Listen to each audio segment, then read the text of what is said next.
During my review of the live action How to Train Your Dragon, I figured out that this movie was even something that existed. I googled worst animated movies and Shark Tale's on there. Shark Tale's not a bad movie, is it? I don't know, maybe it was. What is this, Foodfight? Evil brand mascots join supermarket to be... What the f*** is this? Never heard of Foodfight. For some reason, I never heard of it, but the internet sure did. I found a ton of videos saying how horrible it was, calling it the worst animated movie of all time. And instead of me running away from it like any normal human would, my antennas perked up with curiosity, which I now know was a mistake. This was really hard for me to watch. It took me 3 days and about 14 naps to get through. This movie is so bad it gave me narcolepsy. My brain was forcing itself to take breaks from the stupidity I was watching. And the worst part is that I had to rewind and rewatch the parts because I forgot where I was left off. So Foodfight is a $65 million dumpster fire of a movie, made by someone so delusional it's actually quite sad. Lawrence Kasanoff co-wrote and directed this literal waste of time. My man was banking on the success of this movie so much that he thought that his media company would become the new Pixar. He was thinking so far ahead, he had tie-in merch, and he got as far as even planning for a Food Fight on Ice show. It really just takes one peek at a single frame of this movie for anybody with a brain to see this and immediately know that that was not going to happen. Now, if I were to give you 20 guesses as to when do you think this movie came out, I actually doubt you would get it. Visually, it's terrible. The animators who worked on this thing refused to put it as a credit in their resumes. And that's not even a joke, that is actually legit. Animation feels rushed and unfinished. There's a lack of texture, there's awful animation, backgrounds of the same place changes randomly. Things don't make sense within the movie, characters have no facial expression, their lip sync is off, and on top of that, it's just plain flat out ugly. Visually, it reminded me of those early 2000s CGI Barbie movies. Not that I've seen them all or anything, but even though this movie looks old, even for the early 2000s, this puppy was released in 2012. So what happened was that around 2004, this movie's hard drives were stolen in what the director called industrial espionage, which really just sounds to me like he's making it sound sexier than it actually is. This movie's so bad that even the person who stole it wouldn't want it to get out. Like, let's say it was me, for example, and I stole this thing. I would be so proud and I'd be like, see the piece of shit that this movie is? I was trying to save you guys. I was trying to flip it to try to be some sort of hero. Well, since then, even crew members have come out and disputed that the whole burglary wasn't true. They say that it was all lies just to make excuses for Kasanoff to keep missing his deadlines, which is really the narrative that I'm buying. The project started in 1997 and it was set to release in December 2003. Then it was pushed back to the fall of 2005, then spring 2009, until in September 2011, shareholders were fed up with all these delays and decided to auction it off for someone else to buy it and finish it, with the opening bid starting at $2.5 million. So it was bought off and rushed out the door, which explains why it looks like it does. It feels like you're watching the test version of a movie. Just to put this thing into perspective, even if this thing would have released in 2004, compared to the movies that were actually released in 2004, you have Shark Tale, Incredibles, and Shrek 2. Sure, those movies had a higher budget, but this shouldn't be what $65 million would get you. Just think about it. 2 years before, the first Ice Age released, and that was made for $65 million. But even sadder yet, that it's not competing against these movies from 2004. It's competing with movies that had advanced technology of even a decade later. Movies like Hotel Transylvania, The Lorax, Brave, and Wreck-It Ralph. Would you rather pay to go see this or this? It's an easy choice, and the proof is in the pudding because no one actually paid to go see this thing. This movie made $121,000 worldwide. But there's more to the movie than just the visuals. The script is considered by many to be the most important part of the movie, right? Well, that's absolute dog shit as well. The movie starts off at a grocery store closing down for the night. The second this old man dips, lights come back up and we get a peek into the city, which is never explained what the hell it actually is supposed to be. Like, is this a whole entirely new place? Is this in their imagination? I don't understand. So the old man leaves and mascots of products that he sells in the store just come out at night. But there's like a whole different vibe to the whole thing. It doesn't look like the store. There's buildings, there's barbershops, there's grassy fields. So like, is this world real? Is this a fantasy land? I don't know. It's never really explained. But it sure does flip-flop between real world and fantasy world whenever it feels fit for the movie. There's a crazy combination of these type of characters and just plain awful characters, like regular looking people, big titted hoes, and whatever the this is supposed to be. We even get racially insensitive mascots like this dragon that reminded me of this ride from Legoland. So characters either offend, like making the character that's just basically a giant nose Jewish, to things that make complete no sense, like a Brooklyn mobster moose, because I associate New York with moose. Forget about it. We start off with this song that is kind of like setting the stage for the world. There are 3 or 4 song breaks throughout the whole movie with these terrible tunes that really add absolutely nothing to the story, to the tone, to the vibe of the movie, nothing. It's our world. It's my life. So at the center of the movie, we have Dex Dog Detective, who's like this Indiana Jones, James Bond, smooth talking detective type. Or at least that's what they're trying to go for, but instead he's just like a weird looking dog who speaks in attempted food puns that half of them don't even make any sense. I just can't throw in the paper towel on Dan. We spend 2 minutes and then showing us how badass he is as he's taking down a rat named the Fat Cat Burglar. I think they think this is supposed to be funny, and that's really the type of knee slapping zingers you get throughout this entire movie. Dex has his sidekick Daredevil Dan, who's made out of chocolate and is voiced by Wayne Brady. And on top of him being annoying, let's sprinkle in some perversion. Yo, sweet cakes! Oh, nice packaging! How about some chocolate frosting? So Dex is nervous because he wants to propose to his cat girlfriend, Sunshine Goodness, who's basically a Lagoose voiced by Hilary Duff. So after a clear crotch shot, he carries her over to the picnic. A couple attempted jokes here, sexual innuendo there. You want a lick? Yes. No.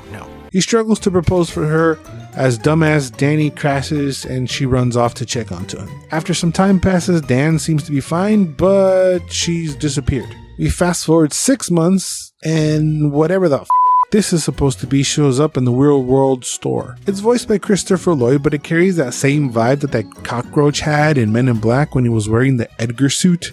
He claims to be a Brand X representative and forces Mr. Leonard to put Brand X products inside the store, and he just kind of lets him. So Dex is all depressed and haunted by the Pussycat Doll's disappearance. He has stopped his detective work and is all miserable and basically given up.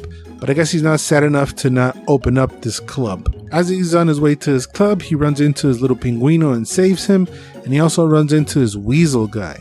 I don't know why his body like that, he's just so unsettling and creepy and gross. After the red carpet and the same gag of Mr. Clean getting dirty, we're in the club, where all of a sudden Lady X walks in, voiced by Eva Longoria. And she walks into a song that's trying so hard to sound like a Ricky Martin banger.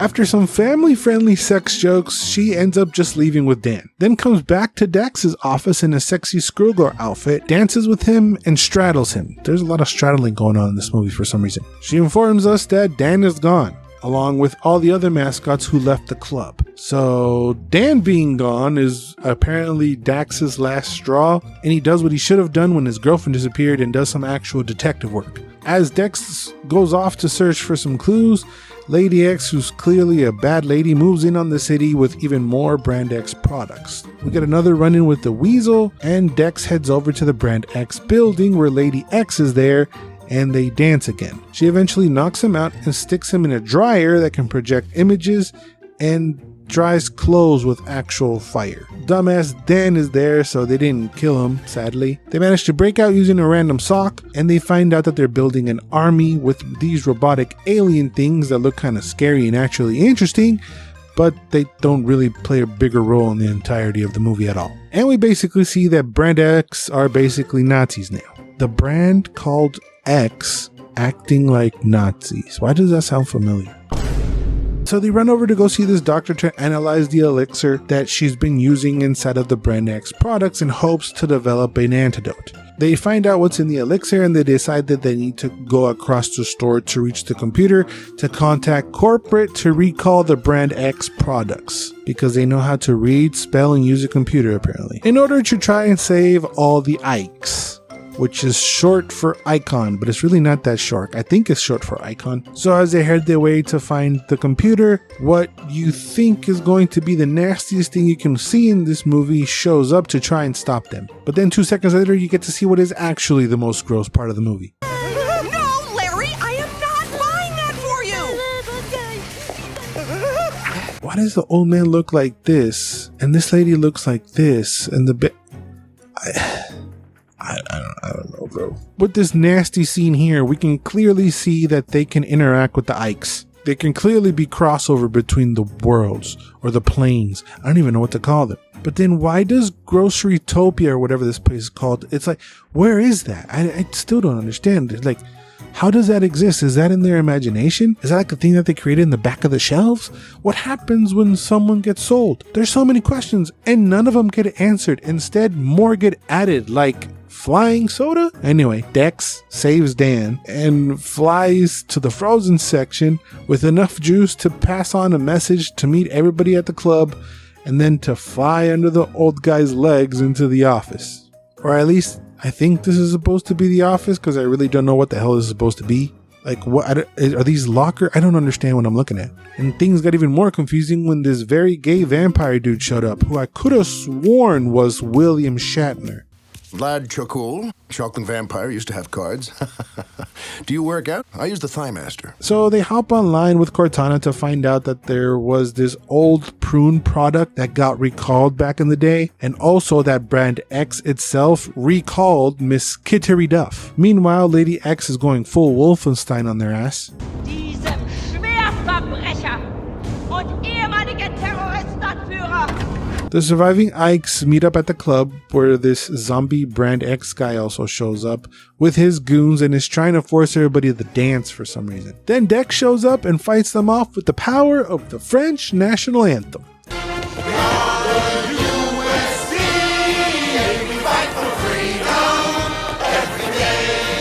Dex gives this way too long inspirational speech to try to rally his troops and fight. They then trap some troops and then pour what looks like caca on top of them.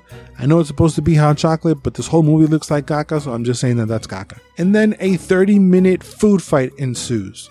Now, you would think that a battle that lasts 30 minutes should be pretty badass, especially since the name of the battle is also kind of like the name of the movie, so it should be kind of awesome. It is not. Throwing all kinds of food, fruits, pancakes, whipped cream, and exploding ketchup. This goes on for way too long, and unfortunately, it's not even that entertaining. Until Lady X deploys more troops out of her cooter. So the cooter troops start fighting back, and they retreat to the club. Then they devise a plan in sending the weasel down the sewer with real caca, I think, to sabotage some wires that will trigger lightning to hit buildings because they have these aluminum conductors that they've been placing, and this will definitely work because they did this while there was a song playing. They managed to do that, but they also got lit up by the Cooter Squad, and just because this movie needed some drama by now, they get the little Bonais Pinguino. The weasel does what he's supposed to, and the lightning hits the buildings. Meanwhile, Dex breaks into the Brand X tower and very easily takes out the Cooter bots. He then gets to the tower where Sunshine just appears. Like, she's fine. She's there. She's right there. She's chilling. He has a back and forth with Lady X where Dex is just basically saying words that kinda sound like words. They're not even trying to do puns anymore. You cold farted itch. And in your typical villain fashion, she leaves while giving the order that this zombie guy kills Dex. Dex then does the old rug pull, which conveniently doesn't move Pussy McGuire at all, but it drops the general. Then the gun flies up in the air and she then throws a raisin at him because these are like his Scooby snacks for some reason, which makes absolutely no sense because raisins actually kill dogs. But that is like shot normally, and then we all of a sudden go into a slow-mo where he uses the raisin to spit at the gun and the gun goes and sticks at the general, which then kills him and gives him a chance to be gross for a second just because. I think I just wet myself. It feels rather nice. He unties her and try to escape. They can't because the building's about to fall down. But Dan shows up and saves them and takes them and lands safely to the ground, which is apparently a big deal because he can't fly. But then the tweaker shows up and all the Ikes band together to fight off Edgar, which I still don't know how. Like, I was trying to come up with like a logical explanation as to how this even happened. And what I came up with was this dude's on meth, so he can see between the planes. So in the real world, he's just some guy in the middle of the aisle yelling at these products. But as I was trying to figure out a logical explanation for how the hell did he just show up into Grocerytopia, the movie goes, nope, robot. And the movie just pulls another Men in Black by revealing that he's actually Lady X all along, who also turns out to be the old prune lady who got recalled, who went to the doctor that's fixing everybody's faces in Hollywood. She also got a BBL. Quick trip to Brazil for a little plastic surgery. And because they know that the audience don't know what the going on at this point, they just dump a ton of explanation explaining everything. So you built yourself a human robot and recalled Sunshine, then you stole her essence to make your elixir for Brand X. And because they know that we're really not paying attention because it's been over an hour, they add some random movements to the characters to keep us engaged. A couple more food puns and sex jokes later. Are those melons real? She starts fighting Dex, but unlike the real 007, he can't hit women. That's when Sunshine steps in for a literal cat fight and punches this bitch so hard she knocks the plastic surgery out of her. Dex drops another movie reference. Frankly, my dear, I don't give a spam. He proposes to his girl. She straddles him, again with the straddling, and says yes. And you would think that was enough, but we move over to the whole wedding, and there's a big reveal in the movie that Dex was actually a Jew this whole time. We get 7 post-credit scenes, and this abomination finally ends. This was rough. This is bad. And then you hear that what they technically got inspired by, and it's like, bro, you're not even close. Like, I get it. I think I see what you're trying to do, but you weren't even close. They were going for a Who Framed Roger Rabbit meets Toy Story in a supermarket. Instead, it was more like a fever dream from one of those Charlie Sheen tiger blood benders. I don't know, man. I was banging 7-gram rocks and finishing them because that's how I roll. I have one speed, I have one gear. Go. This movie is so bad, it feels like it was made to launder money. Performances are so bad. The mocap tied to the animation is so jittery and distracting. Jokes are so bad, the movie itself is telling you that they're funny. Oh, come on, that's funny. No, that's funny. It tries to go for Looney Tunes slapstick, but it doesn't land. It comes off more as if it's just doing random shit. They made flying into someone's butt boring. The pace is all over the place. Nothing is explained. There was really zero world building. There's no structure to anything. Shit just starts to happen. This is so bad. Like, how did they not know? Like, how do you look at this and think like, yeah, this is good. This is alright. Bro, you had 10 years. The poster is even confusing. They picked what they thought was going to be the most popular mascots and just stuck them in the middle. And the actual characters from the movie that actually have lines and matter are a third of the size put in the back. I remember seeing Chester Cheetah in the trailer. He's not in this movie unless he popped up while I was taking one of my naps. See, right there, I ain't crazy. So what happened was that many more recognizable food mascots were meant to appear in this movie, but their parent companies backed out because the way that the movie was using the mascots was not right. They were being subjected to crude and inappropriate jokes. The gay bat was clearly meant to be Count Chocula, and Devil Dan was supposed to catcall a large-breasted woman who was supposed to be Little Debbie. They were gonna put big old titties on Little Debbie. Brands not wanting to advertise their products in your kids' movie should be a clear sign of how bad your movie is. You know, there's some movies that at least can be so bad they're good because there's something to make fun of. It has that quality to it where you can have fun with it, and it gets that type of pass. This is just bad. It's bland. It's boring. There's no redeeming quality out of this movie whatsoever. You have Charlie Sheen. Yeah, he's whatever. And he went bananas probably due to this movie. But you also have Eva Longoria, Ed Asner, Jerry Stiller. There's a lot of wasted talent here. You had Christopher Lloyd, who's proven to play an awesome villain. Instead, you have him doing bullshit like this. Give us 1 week. Your customers won't know how they lived. This thing is just sitting on YouTube for free.